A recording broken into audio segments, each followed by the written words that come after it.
La journée mondiale de la philosophie est une journée qui est mise en place par l'UNESCO, l'idée étant de promouvoir la philosophie partout dans le monde. Le thème de cette année est philosophie et droits humains. Permettez-moi de dire quelques mots sur le thème de cette année, philosophie et droits humains. Le thème ne pouvait être plus pertinent que celui-ci, car il recoupe les idéaux de nos trois organisations partenaires, que sont donc l'UNESCO, la SOSEFI et l'IDHP, dans la célébration de cette journée. S'il en est ainsi, c'est parce que les droits de l'homme sont un concept à la fois philosophique, juridique et politique. Ces droits, parce que naturels et universels, sont inaliénables, c'est-à-dire qu'on ne peut ni y renoncer ni les supprimer. Voilà pourquoi ils sont opposables à l'État et au pouvoir en tout lieu et en tout temps. Près de 3000 ans après l'émergence de cette discipline en Chine, au Moyen-Orient et en Grèce antique, les questionnements que porte la philosophie n'ont rien perdu de leur pertinence et de leur universalité, bien au contraire. Dans un monde de plus en plus complexe, où l'incertitude règne, où les évolutions sociétales et les révolutions technologiques brouillent les repères, où les défis sociaux et politiques à relever sont immenses, la philosophie demeure une source très précieuse. C'est à la fois un espace de retrait et de décélération et une lumière susceptible de nous orienter. L'UNESCO, dans son mandat, résonne avec la vocation universelle de la philosophie, a toujours fait une place particulière à cette discipline.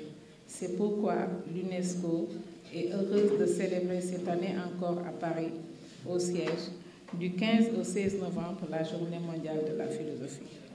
Ateliers, tables rondes et conférences viendront animer une nuit et 2 jours exceptionnels au cours desquels les animateurs et animatrices de philosophie, toutes générations et toutes zones culturelles confondues, pourront prendre des chemins de traverse et s'adonner au plaisir de l'échange et de la réflexion.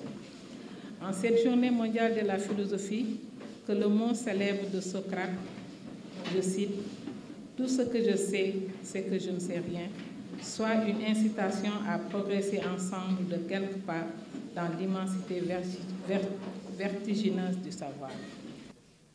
L'option de centration des échanges sur l'enseignement de la philosophie et son impact dans la prise de conscience et la consolidation des droits humains au Sénégal offre une belle opportunité aux parties prenantes de mener une réflexion qui va permettre d'identifier les conditions optimales pour une meilleure prise en charge de cette question dans les enseignements-apprentissages, qui, par ailleurs, leur permettront de réduire le fossé qui existe en théorie et pratique dans l'instauration des droits humains. De ce point de vue, M. Serigne Mbaye Thiam affirme son engagement à accompagner cette communauté éducative. Et c'est le message très fort qu'il voulait que je vous délivre. Voilà. Je vous remercie de votre aimable attention. Nous avons un panel, je trouve, extrêmement riche. Nous avons à côté de nous, j'ai commencé par la droite et par mon chef, que j'ai déjà présenté, donc M. Mamadou Kabirou Gano, chef de département de philosophie de la FASTEF, qui est un éminent spécialiste de Hobbes.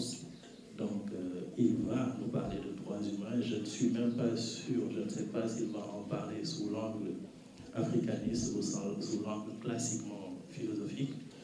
Nous avons également le docteur Pape Doufal, qui est lui-même un éminent spécialiste de philosophie africaine et à qui nous avons demandé de nous faire quelque chose sur la charte du monde et sur les conceptions africaines des droits humains. Nous avons aussi là la future grande prêtresse de la philosophie sénégalaise, j'espère, qui est l'organisatrice de tout ça. Et nous avons, last but not least, la question ne se pose même pas, nous avons le professeur Samba Thiam, qui est directeur de l'Institut des droits de l'homme et de la paix, qui est un des partenaires partenaires. L'Institut des droits de l'homme et de la paix est un des partenaires de cet événement avec l'UNESCO, avec les clubs UNESCO.